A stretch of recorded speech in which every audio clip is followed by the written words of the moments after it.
How are you?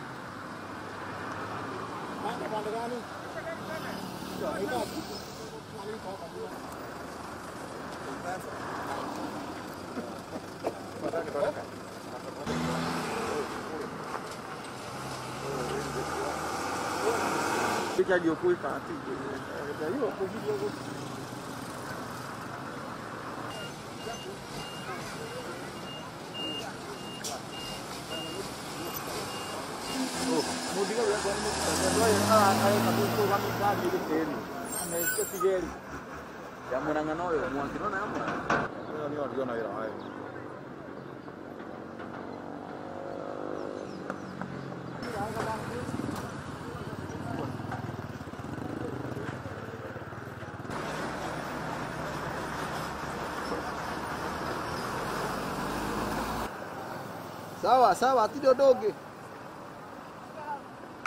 Kuna gari nyingi.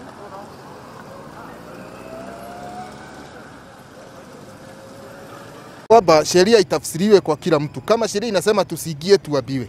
Kama inatafsiriwa watu personal zinaingia na ziko na watu, pia tuabiwe.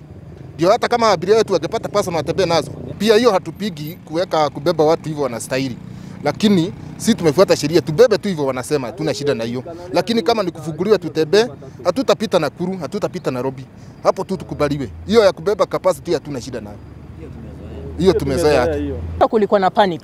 Kama ulikuwa kwa matanga, ilikuwa ni ukatize matanga saa hizo, uanze kujua vile utarudi Nairobi. Manake labda Nairobi ndio kwako, ndio kule uko kazi, vitu kama hivyo. Ulikuwa umeenda siku moja tu labda nyumbani.